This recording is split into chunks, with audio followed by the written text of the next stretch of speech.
Today's God's word is coming from the book of Mark, chapter 16, verse 11 through 14 and 20. 오늘 하나님께서 주시는 말씀 마가복음 16장 11절에서 14절까지와 그리고 20절 이렇게 두 부분의 말씀입니다.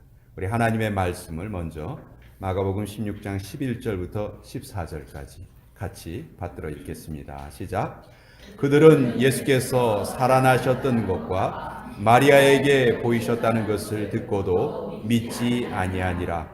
그 후에 그들 중 두 사람이 걸어서 시골로 갈 때 예수께서 다른 모양으로 그들에게 나타나시니 두 사람이 가서 남은 제자들에게 알렸을 때 역시 믿지 아니하니라. 그 후에 11 제자가 음식 먹을 때 예수께서 그들에게 나타나사 그들의 믿음 없는 것과 마음이 완악한 것을 꾸짖으시니 이는 자기가 살아난 것을 본 자들의 말을 믿지 아니함일러라. 20절의 말씀도 같이 읽습니다. 시작. 제자들이 나가 두루 전파할세 주께서 함께 역사하사 그 따르는 표적으로 말씀을 확실히 증언하시니라. 하나님의 말씀입니다. 아멘. 우리 같이 기도하겠습니다. 아버지, 주님 없이 우리의 가슴은 뛰지 않습니다. 주님 없이 우리 눈은 보지 못합니다. 주님 없이 우리의 기억력은 작동되지 않습니다. 이 시간 성령의 신비한 능력이 말씀을 전하고 듣는 우리에게 역사하여 주시옵소서. 예수님의 이름으로 기도합니다. 아멘. 자, 마가복음 네 번째 시간입니다. 마가복음은 총 16장으로 이루어져 있는데요. 1장부터 10장까지는 예수님의 그 공생의 3년의 기간을 다루고 있습니다. 반면에 11장서부터 16장까지는 불과 일주일 동안 있었던 일을 6장에 걸쳐서 기록을 하고 있습니다. 마가는 그만큼 이 예수님의 마지막 일주간을 아주 그때 있었던 예수님의 죽으심과 부활을 중요하게 기록을 한 것입니다. 오늘 우리가 읽은 본문은 예수님께서 이미 부활하신 이후에 일어났던 일입니다. 예수님은 부활을 통해서 두 가지의 지위를 얻으셨어요. 하나는 온 교회의 머리가 되신 것이고요. 또 하나는 이 온 세상의 통치자가 되신 것입니다. 그런데 통치자가 되신 예수님께서 제일 먼저 하신 일이 이 세상의 왕들을 교체하시는 그런 일을 하신 것이 아니고 하나님께서 택하신 자들을 먼저 만나 주셨습니다. 예수님이 부활하신 모습을 누구에게 제일 먼저 보이셨죠? 막달라 마리아에게 제일 먼저 보이셨습니다. 그리고 그 막달라 마리아는 그 기쁜 소식을 제자들에게 가서 전했습니다. 예수님이 다시 사셨습니다. 그런데 제자들은 그 말을 안 믿었습니다. 막달라 마리아가 직접 보고 와서 얘기했는데도 안 믿었습니다. 자, 이렇게 예수님의 부활을 믿지 못했던 제자들 중에서 두 사람이 엠마오 시골길로 내려갔습니다. 예수님께서 이 두 사람에게 나타나셔서 만나주세요. 처음에는 예수님인 줄 모릅니다. 그러다가 예수님이라는 것을 알게 됐어요. 누가복음 24장 31절에 보면 그들의 눈이 밝아져 그인 줄 알아보더니 예수는 그들에게 보이지 아니하신지라. 자, 엠마오로 이미 도착했던 이 두 제자가 부활하신 예수님을 만났어요. 그래서 다시 그날 밤에 급히 또 예루살렘으로 올라가서 다른 제자들에게 알립니다. 예수님이 부활하셨습니다. 우리가 그 부활하신 예수님을 봤습니다. 그랬는데 이 말 역시 제자들이 믿지 않았습니다. 자, 오늘 우리가 읽은 이 짧은 본문에 믿지 않았다 하는 표현이 3번이나 나옵니다. 다른 복음서와 달리 마가복음에는 믿지 않는 제자들의 모습이 여러 번 기록됐어요. 생각해보면 사실 이상한 일도 아닌 것 같습니다. 예나 지금이나 예수님을 믿는다는 것은요, 정말 사람의 이성으로는 설명할 수 없는 가장 신비한 일이죠. 보통 사람들이 이렇게 얘기해요. 내가 만약 기적을 경험하면 난 예수님 믿을 거야. 그렇게 이야기를 합니다. 그렇지만 그렇지 않습니다. 기적을 맛보고도 예수님을 믿지 못해요. 왜요? 믿음의 근원은 기적에 있지 않기 때문에 그렇습니다. 그럼 믿음의 기적이 어디 있는가? 누가복음 16장 31절에 이렇게 돼 있죠. 모세와 선지자들에게 듣지 아니하면 비록 죽은 자 가운데서 살아난 자가 있을지라도 고난을 받지 아니하리라. 아브라함이 직접 한 말이에요. 믿음의 기적, 믿음의 근원은 이 기적에 있지 않다는 거예요. 믿음은 인간이 만드는 것이 아닙니다. 믿음은 선물이에요. 하나님께서 주시는 그 좋은 선물입니다. 우리 옆에 분에게 이렇게 좀 인사하셨으면 좋겠어요. 최고의 선물을 받으셨군요. 서로 인사해 주세요. 예. 우리가 예수님을 믿는다는 것은 정말 하나님께 최고의 선물을 받은 겁니다. 이 마가복음 16장에 나타나는 예수님을 믿지 못하는 사람들을 세 그룹으로 나눌 수가 있습니다. 첫째는 예수님의 무덤에 갔던 여자들이에요. 마가복음 16장 1절에 보면 이들의 이름이 막달라 마리아, 야고보의 어머니 마리아, 그리고 살로메, 이렇게 세 사람의 이름이 기록되어 있습니다. 자, 이들이 안식 후 첫날 이른 새벽에 예수님의 무덤을 찾아갔어요. 왜 갔을까요? 왜? 예수님이 돌아가시기 전에 3일 만에 부활한다고 하셨으니까 우리 무덤에 가서 확인해보자. 이런 생각으로 간 것이 아니고요. 유대인들은 사람이 죽으면 그 기후가 건조하기 때문에 금방 썩거든요. 그러니까 그 썩는 냄새를 막기 위해서 시신에 늘 향품을 발랐습니다. 그런데 예수님께서는 금요일 오후 3시에 돌아가셨어요. 그리고 그날 오후 6시부터는 안식일이 시작이 됩니다. 그러니까 안식일이 시작되면 아무 일도 하지 못하는데 그 3시간 동안 예수님의 시신에 향품을 바를 틈이 없었던 거예요.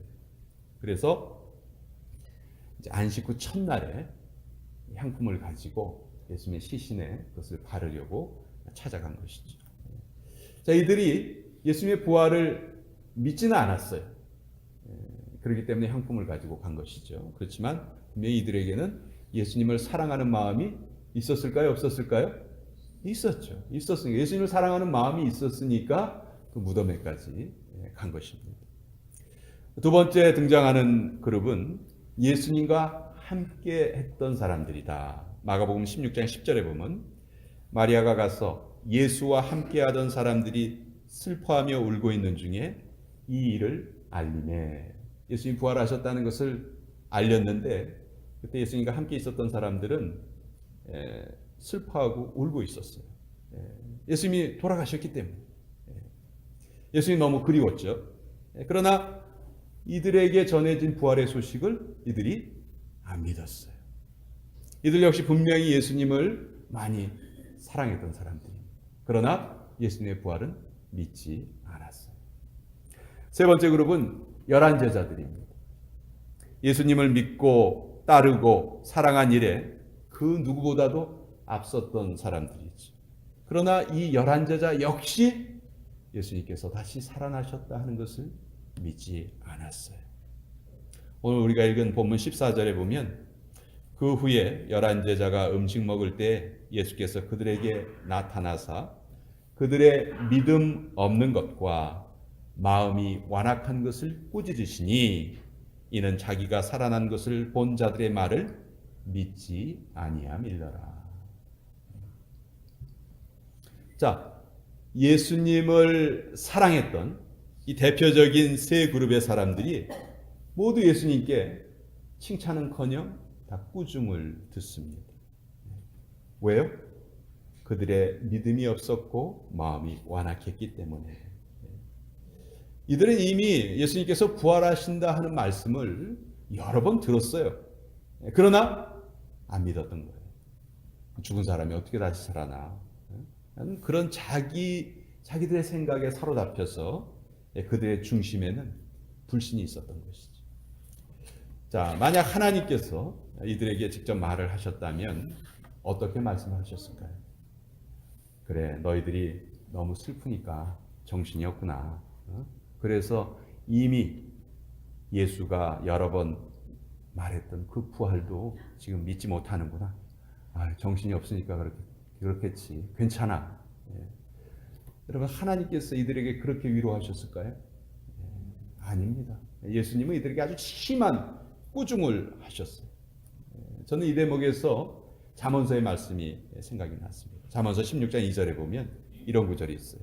사람의 행위가 자기 보기에는 모두 깨끗하여도 여호와는 심령을 감찰하시느니라. 우리 슬퍼할 만하니까 슬퍼했고요. 못 믿을 만하니까 못 믿었죠. 이들은 분명히 그렇게 말할 수 있었을 겁니다. 그러나 우리 분명히 여기에서 알아야 할 것이 있어요. 우리의 감정을 기준으로 우리의 행동이 정당했다, 그렇게 우리는 주장할 수 없습니다. 우리의 형편이나 우리의 가치관도 우리의 기준이 될 수가 없습니다. 그렇다면 무엇이 기준이 됩니까? 하나님은 오직 하나님의 말씀을 기준으로 우리를 판단하십니다. 그래서 우리에게는 하나님의 말씀 그대로 믿어져야 돼요. 예수님을 따르던 무리들에게 이것이 부족했습니다. 이들에게 부활에 대한 믿음이 부족했던 것처럼 오늘 우리들에게도 각자 부족한 것이 있을 것입니다. 어떤 사람에게는 기도가 부족하고요. 또 어떤 사람에게는 감사가 부족한 사람도 있습니다. 용서는 어떻습니까? 용서가 부족한 사람도 많습니다. 성경은 우리에게 여러 곳에서 기도에 대해서도 말씀해 주시고, 감사에 대해서도 말씀해 주시고, 용서에 대해서도 말씀해 주세요. 그렇지만 이 말씀들이 내 것으로 받아들여지지 않는다면 우리가 그것을 믿지 못하는 거죠. 그것을 우리가 행동으로 옮길 수가 없습니다. 마치 부활의 말씀을 여러 번 들었지만 그것을 믿지 못했던 제자들과 똑같다는 말입니다. 그래서 우리는 부지런히 모든 것의 기준이 되는 하나님의 말씀을 부지런히 우리는 섭취해야 합니다. 먹어야 하고 내 것으로 만들어야 돼요. 결혼한 새댁이 아기를 낳았습니다. 가족과 친척의 축하가 쏟아졌어요. 첫돌 잔치도 아주 잘 치렀어요. 근데 아기에게 좀 이상한 것이 있었어요. 전혀 아기가 자라지를 않는 거예요. 결국 병원에 가서 의사에게 선천성 외소증 진단을 받았습니다. 그 순간 그 아이로 인해서 생겼던 모든 기쁨이 다 슬픔으로 바뀌었어요. 자라지 않기 때문에. 영적으로도 마찬가지입니다. 우리의 믿음이 때를 따라서 잘 자라면 정말 하나님께 영광이 되고 우리에게는 그보다 더 큰 복이 없죠. 그러나 우리의 믿음이 자라지 못한다면 하나님께는 아픔이 될 것이고 우리 자신에게는 부끄러운 일이 됩니다. 또 주변 사람들에게는 아주 무거운 짐이 되어버려요. 하나님의 영광을 위해서 살아야 하는 우리에게 이런 일이 있어서는 안 되겠지. 그러면 어떻게 하면 우리는 믿음이 자랄 수 있을까? 첫째는 부지런히 먹어야 됩니다. 어린 아이를 키우는 엄마들에게 이 아이가 하루에 젖을 몇 번이나 먹습니까? 이렇게 물어보면 시도 때도 없이 여러 번 먹습니다. 그렇게 대답을 해요. 아침에도 먹고 낮에도 먹고 한밤중에 자다가 깨서도 먹고, 하여튼 어린 아이들은요 시도 때도 없이 엄마 젖을 먹습니다. 그러면서 어떻게 됩니까? 부쩍부쩍 자라가죠. 마찬가지입니다. 믿음도 부지런히 먹어야 합니다. 그럼 뭘 먹어야 되나요? 로마서 10장 17절. 그러므로 믿음은 들음에서 나며 들음은 그리스도의 말씀으로 말미암았느니라. 우리 믿음이 자라고 싶다면 하나님의 말씀을 많이 먹어야 돼요. 베드로전서 2장 2절. 갓난 아이들 같이 순전하고 신령한 젖을 사모하라. 이는 그로 말미암아 너희로 구원에 이르도록 자라게 하려 함이니라. 생명의 말씀인 성경을 읽고 듣고 배우는 것이 영적인 양식을 먹는 것입니다. 우리가 한두 번 성경 공부했다고 더 이상 말씀 배우는데 게을러져서는 안 됩니다. 신앙의 연륜이 오래될수록 받은 직분이 중요할수록 우리는 믿음의 진보를 보여야 돼요. 그렇게 믿음의 진보가 보여질 때 온 교회는 그로 말미암아 기쁨을 얻게 됩니다. 두 번째, 믿음이 자라려면 어떻게 해야 됩니까? 부지런히 버려야 됩니다. 아이가요, 쉴 새 없이 먹기만 하는 것이 아니고요, 쉴 새 없이 배설합니다. 기저귀를 얼마나 자주 갈아줘야 되는지 몰라요. 그런데 만약 아이가 제때 배설을 하지 못하면 어떻게 될까요? 병에 걸리는 거죠. 자라질 못합니다. 믿음도 성장하려면은요, 반드시 버려야 할 것을 버려야 해요. 나쁜 생각, 나쁜 습관, 이기심, 건방짐, 교만함, 이런 신앙 성장의 장애물들을 그냥 썩은 무 잘라내듯이 과감하게 버려야, 그래야 우리 믿음이 잘 성장할 수 있다. 세 번째는 부지런히 순종하고 봉사할 때입니다. 여러분, 귀한 집 자식이라고 그냥 밥만 계속 먹이고 방에 가둬두면 어떻게 될까요? 몸만 무거워질 뿐 건강하게 자라지 못합니다. 놀다가 좀 다친다 할지라도 아이답게 밖에 나가서 뛰어놀고 달리고 움직이고, 그래야 아이가 정상적으로 자라죠. 마찬가지입니다. 우리 하나님의 말씀은 머릿속으로 듣기만 하고 그것을 행동으로 옮기지 않는다면 우리는 정상적으로 자라지 못해요. 들은 대로, 배운 대로, 깨달은 대로 우리가 봉사할 때, 그때 우리의 신앙이 나도 모르는 사이에 그냥 쑥쑥 자라게 되는 것입니다. 성경 읽어보면요, 예수님은 믿음이 큰 자들을 칭찬하셨어요. 그리고 믿음이 적은 자들은 야단을 치셨거든요. 이건 뭐냐면 예수님은 우리의 믿음이 자라기를 바라신다는 것이죠. 참 이 부분은 참 너무 부끄러워요. 마가복음의 마지막이 이렇게 끝나나. 그렇지 않아요. 정말 감사한 것은 우리가 오늘 두 번째 읽었던 20절의 말씀입니다. 이렇게 믿음이 부족했던 제자들이 어떻게 변했는가? 마가복음의 마지막 구절이 이것이죠. 마가복음 16장 20절. 제자들이 나가 두루 전파할세 주께서 함께 역사하사 그 따르는 표적으로 말씀을 확실히 증언하시니라. 그 믿지 않던 제자들이 바뀌었어요. 변화됐어요. 제일 은혜로운 부분이 주께서 함께 역사하사, 이 부분이에요. 여러분, 우리가 아무리 애를 써도요, 주님이 함께 하시지 않으면 우리에게는 넘을 수 없는 한계가 있어요. 하나님이 역사하시지 않으면 진짜 중요한 일은 이루어지지 않습니다. 그러나 성령께서 제자들과 함께 하시기 시작하시자 이제 놀라운 일들이 벌어지기 시작합니다. 사도행전의 기록들을 보세요. 교회가 세워지고요, 제자들이 안진뱅이를 일으키고 죽은 자를 살려내고 귀신을 내쫓습니다. 이건 복음서에 다 예수님이 하셨던 일이에요. 근데 예수님이 하셨던 일을 제자들이 그대로 사도행전에서 보면 그대로 하는 것을 우리가 보게 됩니다. 왜? 어떻게 이게 가능했을까? 주께서 함께 하셨기 때문에. 지금도 마찬가지죠. 주님이 우리와 함께 계실 때 일이 이루어져요. 주님께서 우리와 함께 계십니까? 예. 그렇다면 우리에게도 분명히 믿음의 표적이 나타날 거예요.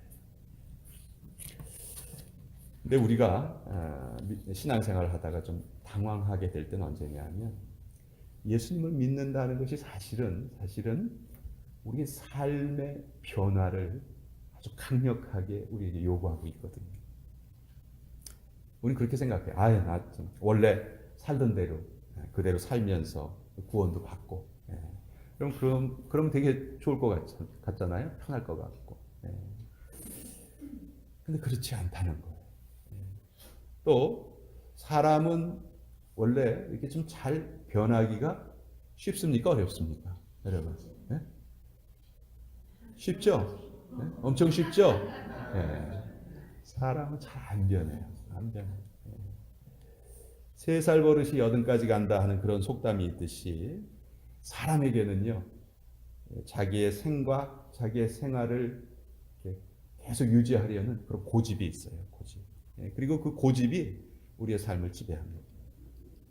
듀크 대학교에서 조사를 해보니까 우리가 하는 행동의 한 40% 정도가 그냥 습관이라는 거예요. 습관. 내가 뭘 생각을 하고 목적한 바가 있어서 의도적으로 행하는 것이 아니고 그냥 그동안 해왔던 습관이기 때문에 한다는 것이죠. 여러분 아침에 여러분이 딱 일어나셔서 하는 행동이요 대부분 비슷해요. 그렇죠? 이게 습관이 된 거예요. 습관. 근데 이것을 좀 바꿔보려고 하면 그때 상당히 좀 어려움에 우리가 봉착하게 됩니다. 마찬가지예요. 신앙생활 우리가 예수님을 믿는다 해도 우리 그 삶의 습관이 바로 이렇게 잘 바뀌지는 않습니다. 어려워요. 그러나 성경을 보면 분명히 예수님을 믿은 다음에 그 삶의 변화가 이루어진 사람들의 기록이 적혀 있습니다. 우리가 내적으로 변화가 되면요, 누가 시키지 않아도 그것은 반드시 바깥으로 드러납니다. 우리의 내부가 성령으로 충만해 있는데 우리의 외적 모습은 전혀 그렇지 않다? 그러면 이것은 있을 수가 없는 거죠. 반드시 우리의 영적인 변화가 외적으로 나타나게 된다는 것입니다. 말씀드린 것처럼 사람이 변화되는 것 쉽지 않습니다. 그렇지만 분명히 가능하다. 성령의 다스림 속에 살 때 이것이 가능하다. 그런 사람에게는 이제 관심이 달라져요. 전에는 어떻게 하면 이 세상에서 잘 사는가 거기에 관심이 있었는데 또 나 중심적인 삶을 살았는데 이제 성령께서 나를 지배하시기 시작하시면 무엇보다도 하나님과의 관계가 가장 중요하구나 하는 것을 알게 됩니다. 예배를 우선적으로 하게 되고요. 말씀 배우는 일에, 기도하는 일에 나의 시간을 드리게 됩니다. 사람들과의 관계도 당연히 바뀌죠. 이웃을 소중하게 여기고 또 그들을 섬기려고 내 것을 나누게 됩니다. 믿지 않던 그 제자들이 어떻게 이런 능력 있는 제자의 삶으로 바뀌었을까? 하나님께서 함께 역사하셨기 때문에 그 일이 가능했다. 저는 지난 4주 동안 이 마가복음의 말씀을 발췌해서 여러분께 설교를 전했습니다. 마가복음의 큰 두 줄기는 기적과 고난.